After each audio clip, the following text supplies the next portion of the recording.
Welcome back to the 846 podcast. Handel here, joined by Kevin Joseph again. Kevin, good to see you. Good to see you too, man. It looks like things aren't slowing down. I know we mused that this wasn't going to be the last time something happened, and sure enough, here we are again, another conversation. Yeah. Before we get started, though, we did say we were going to be accountable, and we are going to follow up on what we've done since the last podcast to get involved. Yeah. So I'll go first. Sure. So since that last podcast, I attended my first protest, which was interesting. I think that it's important for people to get out and support.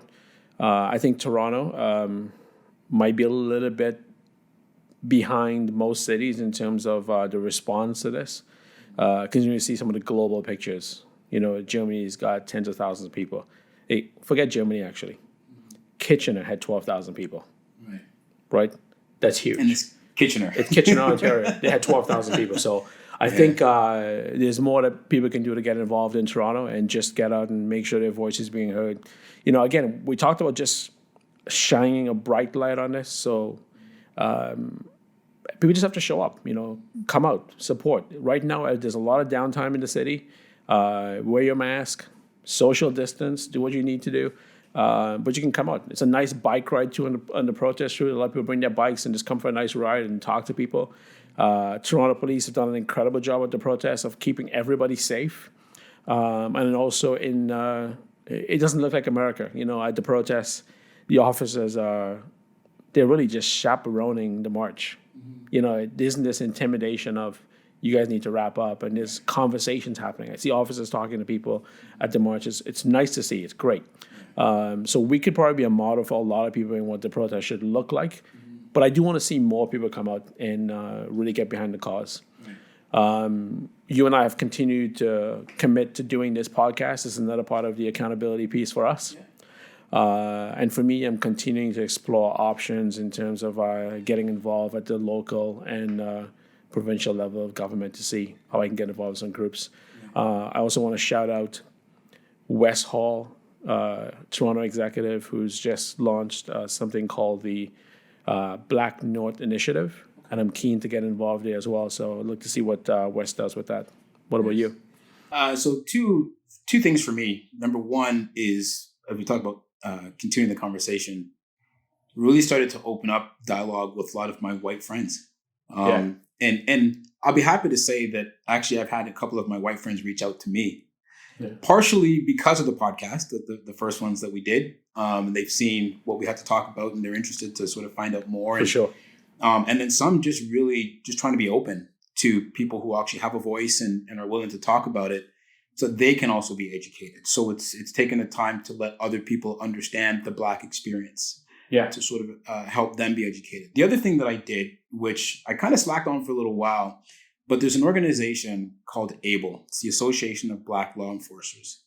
And I've reestablished my connection with that group. And it's really for two reasons. Number one, it's to support other Black people that are in the law enforcement community. But it's also an organization that's meant to sort of drive the conversation, see how we could better policing and other law enforcement sides within the Black community. So trying to get back involved, it's like I said, it's kind of an association, or it's within the realm of what I do in sort of my day-to-day life. But I think it's an area where we can help start the conversation and help with police forces and military organizations to get the conversation going and sort of, just let the community know what's going on. So that's my big thing is repaid my membership and got back into the association. There's a bunch of meetings that happen year round, and try to start attending those meetings. So the first thing really have to do is to sort of re-engage that membership within the organization and go from there. So that's my big thing right now. Yeah, I had a friend reach out to me as well to grab a coffee and figure out how he could get involved, how he can support the initiative. That's good to see. I mean, if people are reaching out, sending text messages or posting on social media and saying, hey, this is a good thing, that's a step in the right direction for sure. We're definitely making some progress. I was really impressed. I think it was last week, Brendan Shanahan went on Overdrive on TSN and talked about what MLSE is doing. It's awfully impressive. Right. And Messiah Ujiri, of course, is the ambassador for that program. But it's impressive. And to hear Shanahan speak about it, and the way he talked about it, incredible. You've got to look this up. Flying it was Overdrive. It was one day last week when Shanahan was on. It was just fantastic. The MLSE is bringing in an Atlanta-based organization to talk to their leadership team about implicit bias, right? And making sure that their frontline people are doing the right things, and that's impressive from a hockey organization, especially. It's great to see. So I'll admit, and I'm not trying to plug MLSE, but I actually used to work for the organization, so I know that they're about diversity, and I know that they're very willing to be open. And having heard you just say that too, I mean, there's people within that organization that I can still reach back out to see if we can engage conversation, how we could be a part, if there's anything that we can do to help supplement what they're doing. So definitely some friends, and actually one of the guys that I said reached out to me last week is someone who I also used to work with at MLSE who happens to be white. So definitely, again, the conversation is going, it's stirring, and I'm glad to see that people are finally not afraid to admit that they're having the conversation. And we're talking about that elephant in the room. And I think there's a lot of good things that are going to come from these conversations that are starting. 100%. Yeah. Let's see where we can take it. Yeah, for sure. So, Kevin, here we are again. We just finished talking about George Floyd. Yeah. And now we have a new case. Right. Now we have Rashard Brooks in Atlanta. Different scenario. And but it's still a conversation that we need to have. I'm sure you've seen the video. What were your takeaways from it?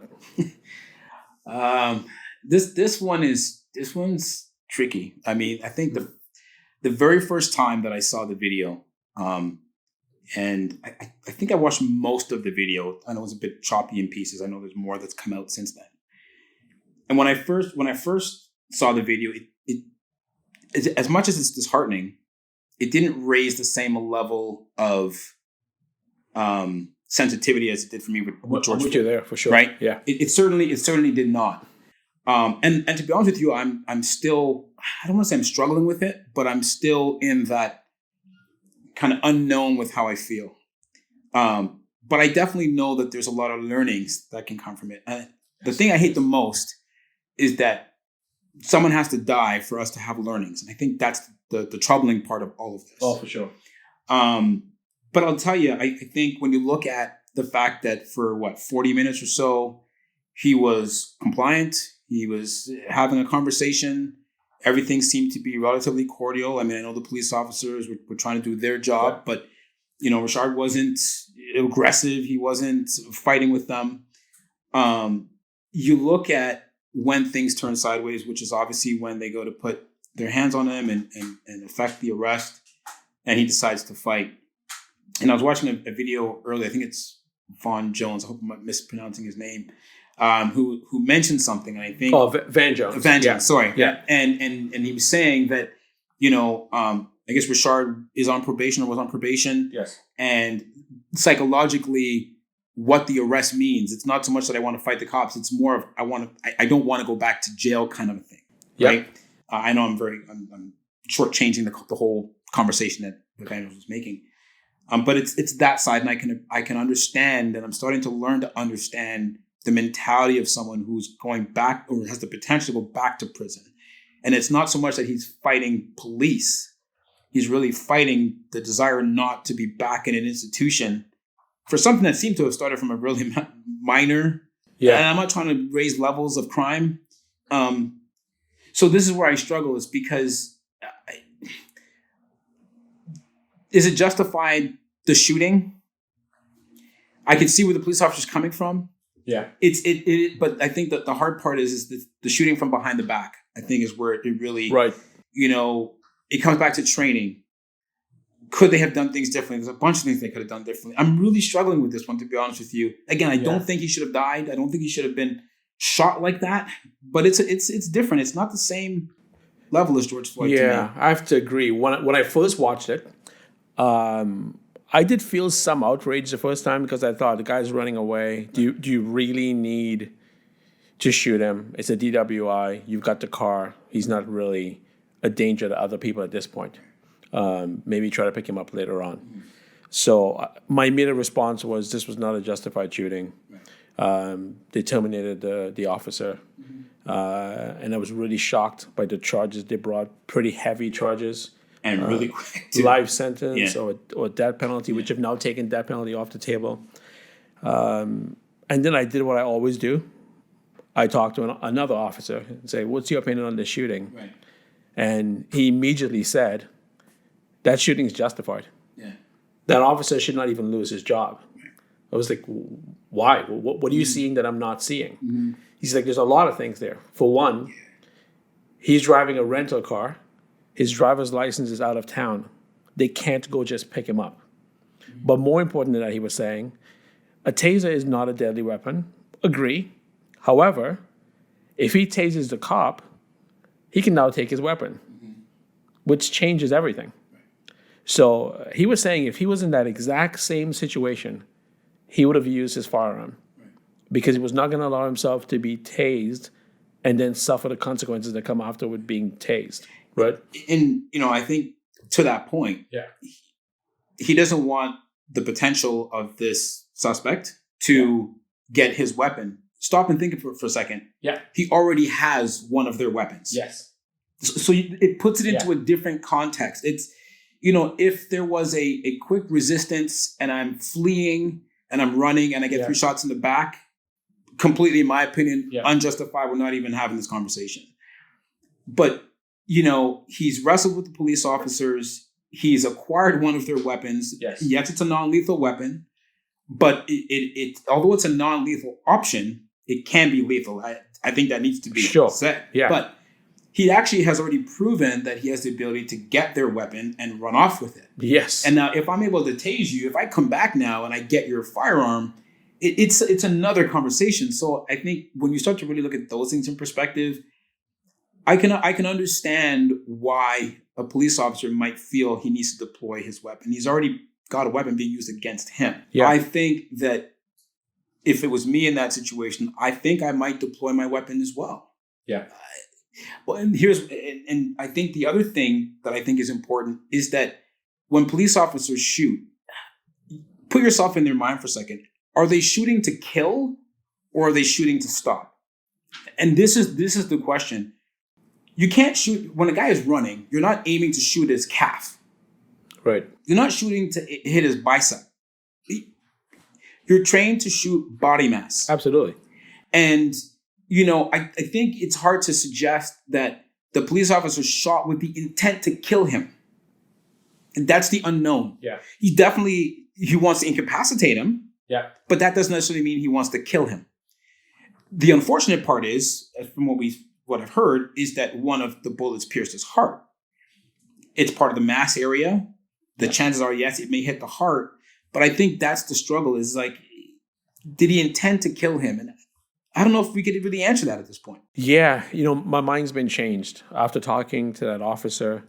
I look at it now and I realize that, I would also deploy my weapon in that scenario. And yes, he died and that's unfortunate, but I don't think this officer should be facing charges. I'm not even sure he should be fired. I think a suspension would have been sufficient. And now we've got a much bigger problem. We've got a mayor in Atlanta and a district attorney in Atlanta who are people of color. And I think politics is entering into this a little bit here. The charges are so strong, so aggressive.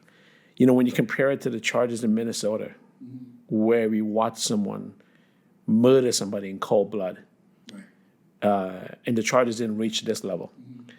This district attorney is going to end up looking terrible here. I think he's overreached in trying to make an impression that they're going to be tough on racism and tough on police brutality. I think they've lost their way here and got too heavy-handed. And they could set back this great movement that we have with that approach, right? My thought as well is this, and I want to make sure I'm absolutely clear. I am not suggesting that anybody deserves to die at the hands of police. No. What I think we need to be absolutely careful of, though, is that we now don't make it the minute that somebody that's black does something quote unquote wrong. Yeah. And it's a white police officer who happens to be on the opposite side of that. Yeah. That all of a sudden now everyone's getting fired. Yeah. People are resigning. Yeah. Because we can go the opposite way where it becomes anarchy. We can just do whatever the heck we want to do. That's what I think we need to be careful of. Yeah. Absolutely. When there is injustice done, we have to fight. We have to make our voices heard.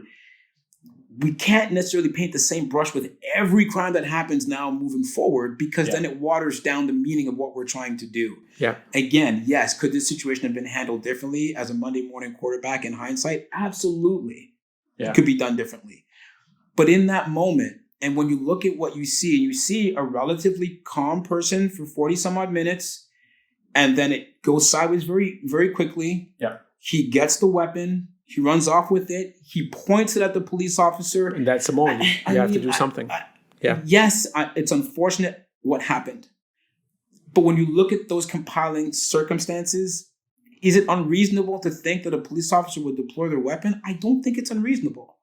That's just my take on it. And I don't want to see that now we just make everything be about race. Yep. And now, everyone's getting fired the minute they do something wrong, because now you could also end up where there are police officers who don't take action when they should take action. Yeah.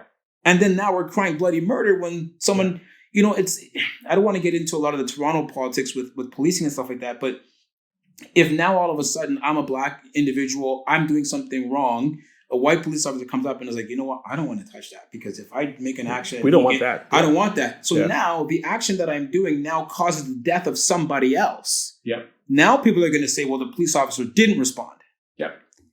So we have to be careful that there's a right balance between, acting appropriately when a police officer acts inappropriately, and the opposite side, which is just now it being an issue anytime someone does something wrong. It's about race.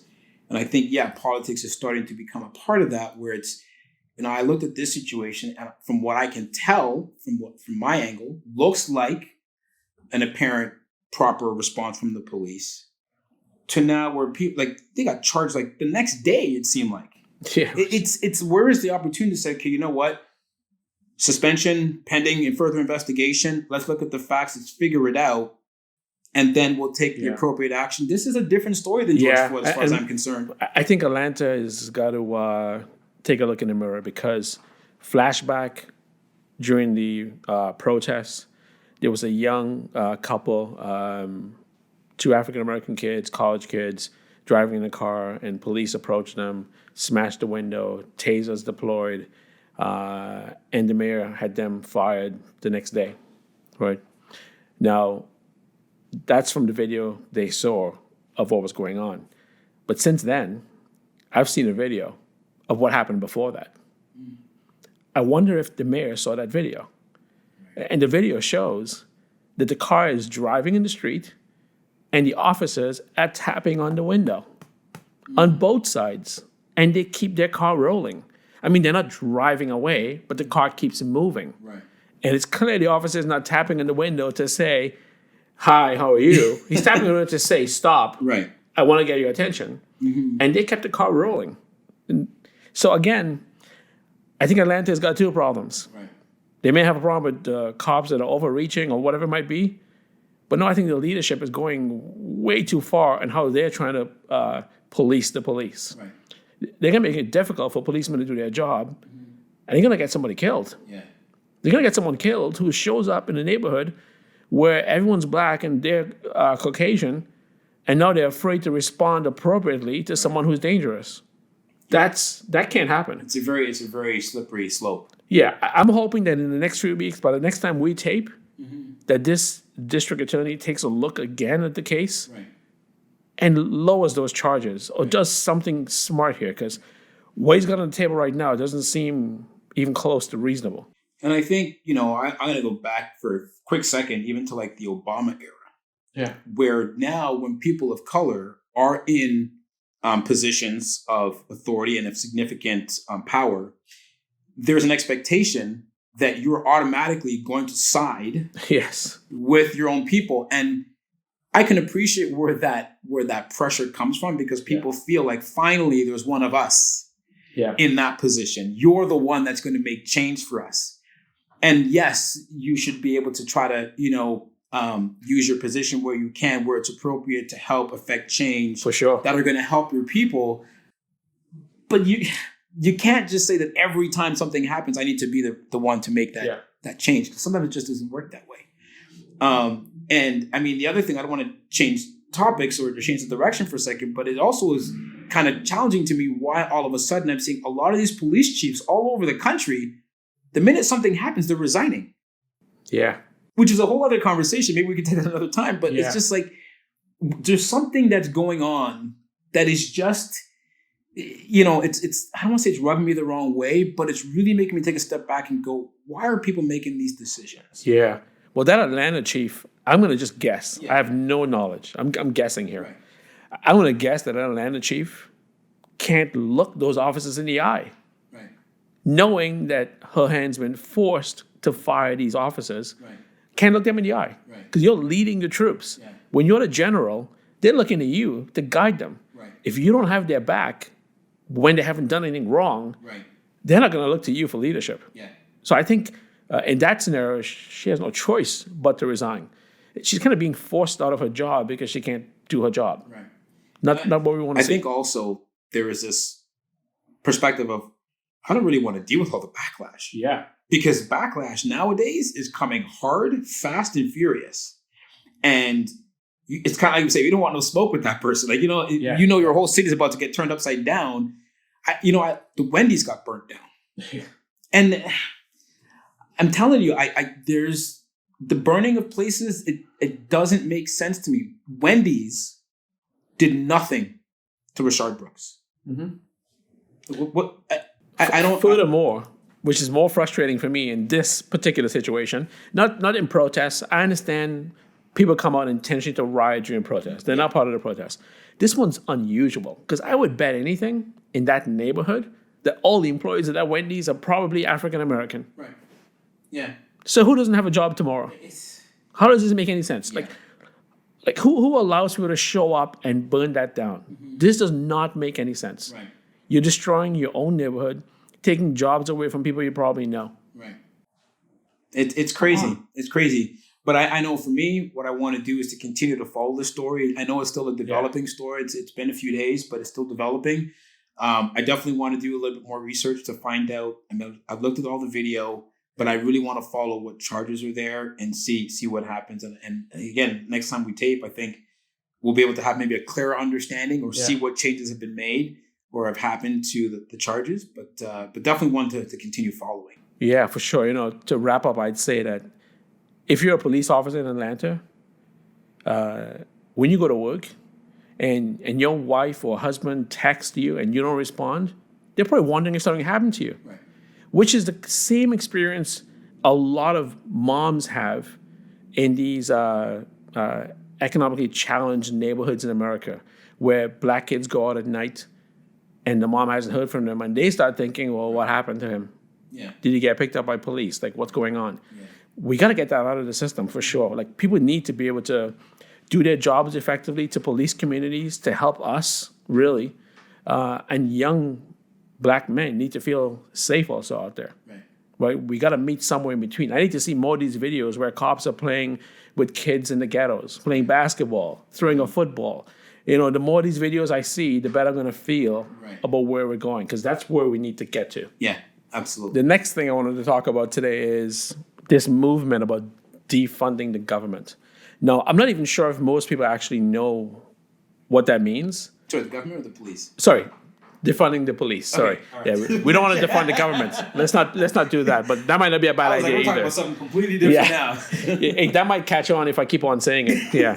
I see all these people in the streets and they've got these signs, defund the police. And I'm thinking, do they understand what that means? Right. I think some of them actually think it means police are not going to get any more money from the governments at all. Right. And everyone's going to police their own community. Obviously, it doesn't mean that. Right? Defunding the government is not actually a bad thing. The police. It sounds horrible because you think it means they're going to shut everything down and there's going to be anarchy in the streets and yada, yada, yada. But that's not what it means. And it's not a bad thing to look at. And I think the word defunding takes away from the actual message. It's not really about defunding. It's about redistributing money Right. that the police services are receiving right now. And for good reason. Not just because you want to punish them because of what's happening, because that doesn't make any sense either. I think it's more so with saying, hey, what are police doing now that they didn't do before?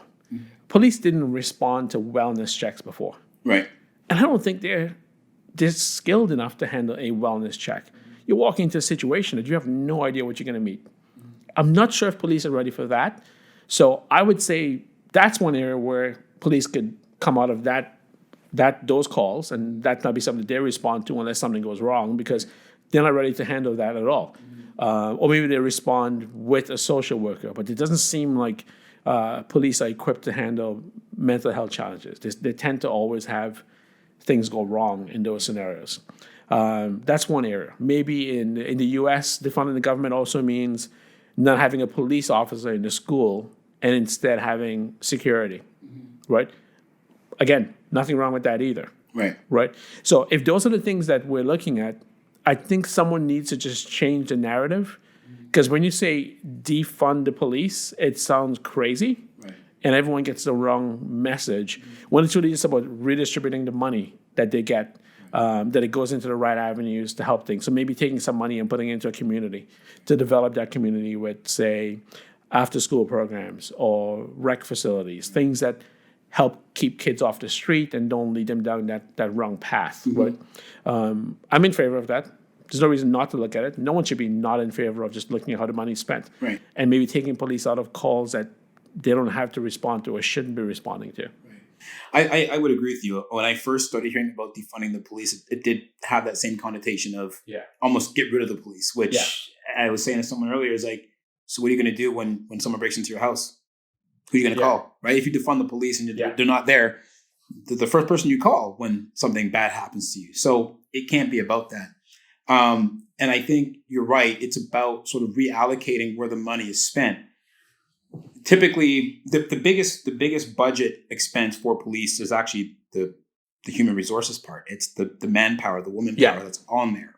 And so every year when police forces are looking for more and more money because they need to hire more officers, then maybe one of the things is to reduce the amount of officers, but the money that you're saving, perhaps, we see these incidents, right? I'll speak to a couple that happened here in Toronto. Incident happens, and of course, there's no body cameras because the police officer didn't have a body camera, or they didn't have it on, or something like that. Yeah. So some of the tools that they need, let's take away some of the human resources side of it, perhaps, and reallocate that money to make sure that the equipment that they so desperately need, they also have, which can be a benefit to the public, of course, because the equipment that they're being given is to help the public feel protected. So maybe that's one thing as well. Agree. And so I think that the other reallocation aspect might be, because it's all basically taxpayer dollars and city funding, is maybe there are, like you said, social programs, whether it's housing, whether it's to help the homeless, it could be a number of different things.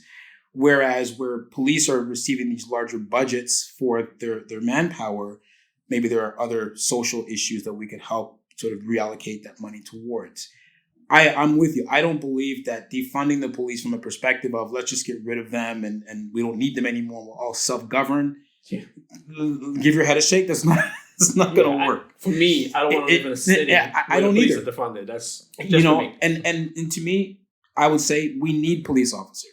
You have to have police officers. This is not about getting rid of them. But I would agree. It's definitely about looking at, and why shouldn't you? Any successful business, every year when it comes to budget time, they look at where are we spending our money, where can we cut back, where can we be more efficient. Those are things that are normal in every area of business, right? And so I think that's something that they should be doing, is taking a look seriously at where they spend that money. Yeah, I want police officers to be well paid too. So I don't want them to be cutting money that might affect possible pay increases. Right. You want these guys to actually be happy in their jobs because we rely on them heavily. Right. You know, when things go south, that's who we need. It's kind of parallel. If you look at the COVID situation, we didn't know we were going to need nurses and doctors so much, but now we do. Right. Right, because all the years of cutting healthcare, cutting. Now we're like, oh, wait, we need these people. Same with police. I want them to be happy in their job. I want them to be properly funded. Yeah. So they have equipment. They're being paid appropriately, and they can actually feel like going to work every day and taking care of the city, because we need them to take care of the city. And I also know for a fact that there are already things that the police don't do as much as they used to. So before, you have let's say someone steals a bicycle or something like that. Yeah. You're sending a police car and two people to go and take a report, where now there's an online portal. Yeah. Fill in your report. If it meets a certain threshold, then they'll maybe send someone to investigate. But to go and show up for a little bicycle theft, I mean, short of you getting robbed for your bicycle, that's a different story. Yeah. But it's a robbery. Yeah. When I come out, my bike that was locked to a tree is now gone. Fill a report online, and we'll see. We'll see what we see. Don't waste police resources on that. Yeah. So we're already seeing that. So there's nothing wrong with taking a look at, do we need to send police to particular types of calls, which are now more of the public facing side, and whereas maybe it's a social worker or someone that's trained with mental health. Maybe instead of police officers that are being added to the payroll, it's therapists or something that are being added to the payroll, and now it's a police officer and a therapist, or a police officer and a mental health worker that goes to these types of calls. Instead of just training the police officer to deal with mental health, hire a mental health professional to go with the police officer. Maybe that's just a little bit of a change too, right? Yeah, I agree. Again, those changes are good. Everyone benefits from that. Right. But I do want us to stop just saying defund the police. Yeah, we need to reallocate the money. Right. Agree. But defund the police, it's a bad message. It doesn't sound right. Even if you understand fully what it means, it just doesn't sound good. Like, find a new slogan. In the narrative of police brutality, in the narrative of looking for protection for minorities and stuff like that, the defund the police is a great slogan, because it fits the narrative of what you're trying to achieve. But you're right, though, when it comes to an actual conversation about how we affect change, I think it's the wrong title for what we're trying to talk about, which is really allocation of the resources rather than defunding the police. 100%. Yeah. No, I'm going to ask you a question, because in this past week, we've seen a lot of brands say, hey, we need to change our packaging because we don't want us to have Aunt Jemima in our packaging anymore. Yeah. Uncle Ben's in our packaging. People are renaming things.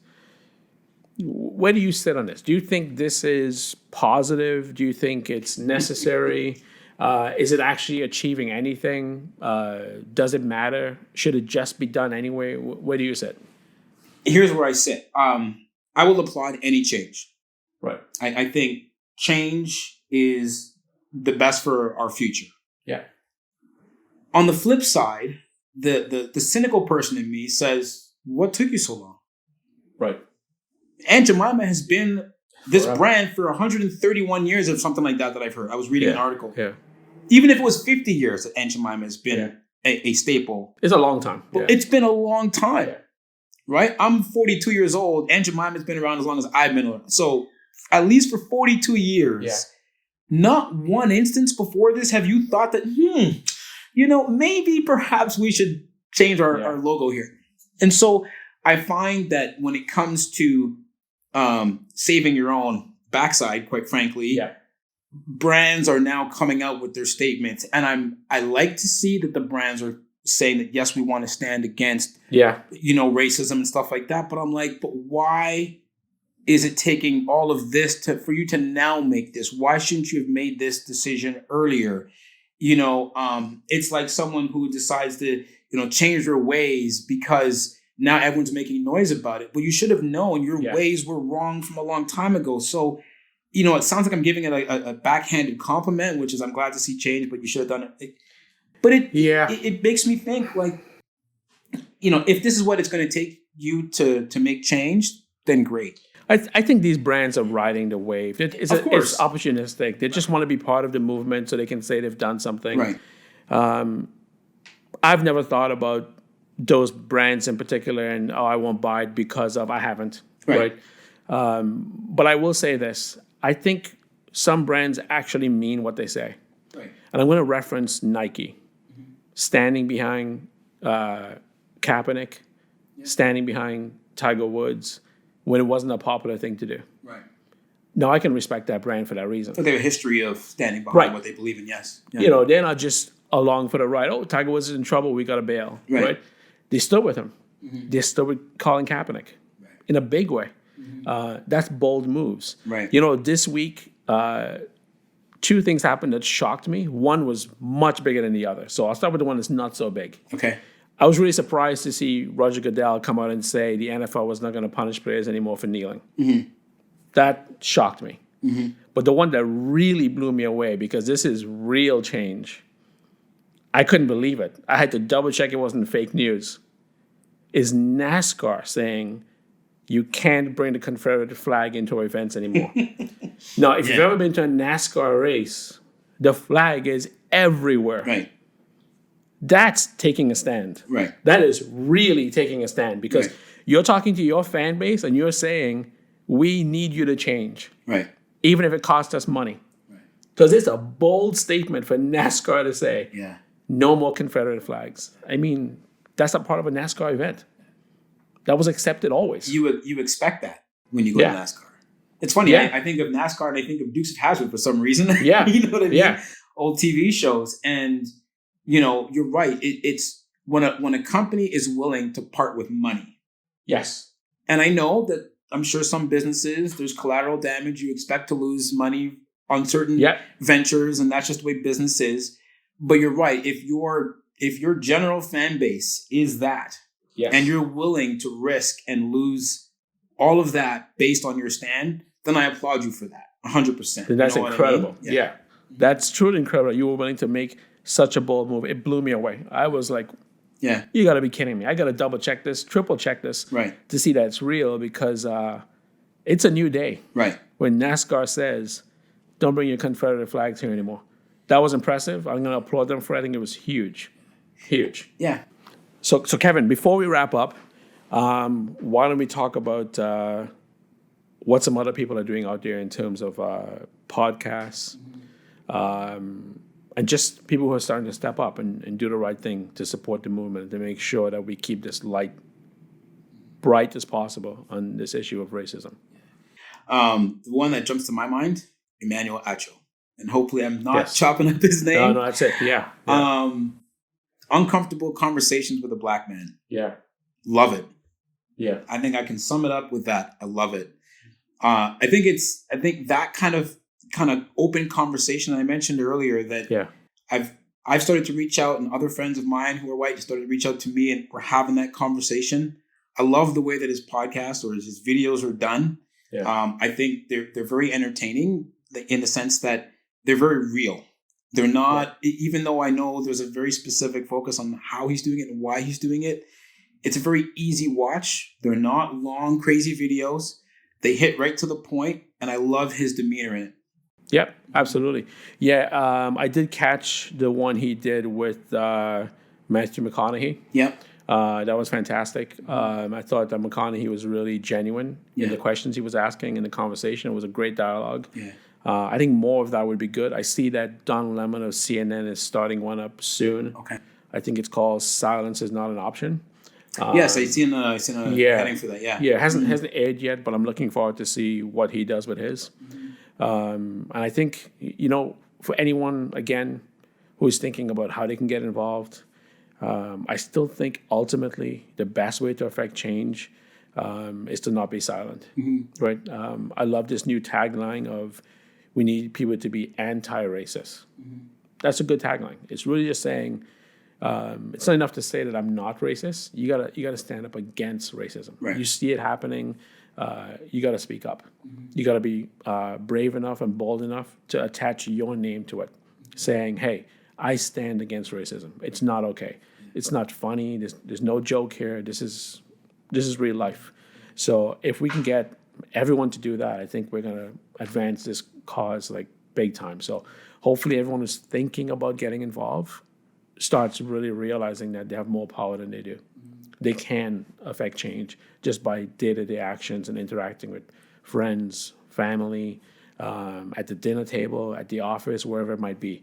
I think that's where good conversation can take place to really start making change happen. Yeah, there's a lot of content creators. I'm on YouTube quite heavily, and And now, because everyone's sending these videos around to each other, and I'll say this. I used to get a lot of videos that were very one-sided, and it's like, oh, look what the police are doing, and look at this. Yeah. And now it's a lot more about let's talk. And I'm glad to see that people are, like, we could sit around and blame and point fingers and talk about what the issue is. But what I really like to see is that there are a lot of content creators coming out with, let's talk about the solution. Yeah. And demonstrating, let's openly conversate about certain things. Let me give you a perspective that you haven't thought about before. I saw one video really quickly, and it was, I forget the title of it, but it's like if the shoe was on the other foot. And instead of white police officers with a black guy outside the car, it's black police officers with a white guy outside the car. And it's just, it makes, even as a black guy, you're like, I never thought of it from that perspective, right? Yeah. So people are challenging our thinking, and creators are making these videos and having these podcasts and these videos that are really challenging us to think outside the box. And that's what I really love to see going on. For sure. I'd say that the end goal for me in doing this podcast, if I could just shift a few people, just start judging people for their character and not for how they look. Right. Not for who you think they are. Not because of their sexuality. Not because of their upbringing, because they're maybe not as affluent as you are, and just judge people on their character. Right. There are a lot of really great people out there. Actually, before we go, I want to tell one quick story. I want to end on this note. Okay. I was walking last weekend in Toronto with a young man that I've known for quite some time now that I used to mentor. Now he's an adult. And we were walking downtown, and I had stopped. I think my phone rang or something, and so he got a little bit ahead of me. And as I look up, I see he's talking to an old man. And then suddenly he sort of raises his arm and lets the old man take his arm. And then he proceeds to walk the old man home. I wasn't surprised because that's the kind of person he is. But let me describe this young man to you, and let me describe the old man. The old man is in his 80s. He's shaking. He's old. Of European background. He's Caucasian. And the young man is a black youth. I would say his fashion style is somewhat urban. 6'4", imposing. He's an athlete, so he's pretty fit. And that old man willingly took his arm and allowed him to take him to his door at his downtown condo. Wow. Now, what's fascinating is that old man saw kindness in this giant. Right. I'm going to put this question out there. Why is it that police see someone who is intimidating when the police officer has a weapon, which is a gun and a taser, but somehow only sees that this person is intimidating? And an 85, 86, 87-year-old man doesn't feel intimidated by the same person. That tells you that there's a problem in how people see people. Mm-hmm. There's a problem in how police prejudge the person they're approaching. How can an old man accept help and allow this guy to take him to his door? But police think if they encounter someone who's 6'4", who happens to be black, that they should be thinking about unholstering their weapon or at least having their taser ready. Yeah. There's something wrong here. That's crazy. Yeah, that's and deep. We can fix it. Mm-hmm. We need everyone working together so we can fix it. I enjoyed seeing that. It brought great joy to my heart because I was like, this is for that young man, but also for the old man who so willingly took help. I mean, we all have to be better. Ultimately, we all have to be better. I know you said you got to get the last comment in, but I'm going to just pose a question, more so to our viewers. Obviously, we're doing these podcasts and these videos to get the conversation going. And you shared a wonderful story about acts of compassion and kindness. And so I would challenge all of you in the comments below to let us know about a story or a time that you've seen or experienced or had your own acts of kindness given to you or to somebody else. We know that we're facing a very difficult time and we're seeing change happen, but we can't just focus on the negative. Let's focus on all the positive that's happening as well. we need to flood social media. We need to flood the media with positive stories as well as address the issues. So while we're tackling all the negative stuff, in the comments below, please share your stories, your feelings, and things that you've seen to inspire other people. Kevin, thanks so much again. Thank you. We'll do this again. Absolutely. All right. All right. All the best.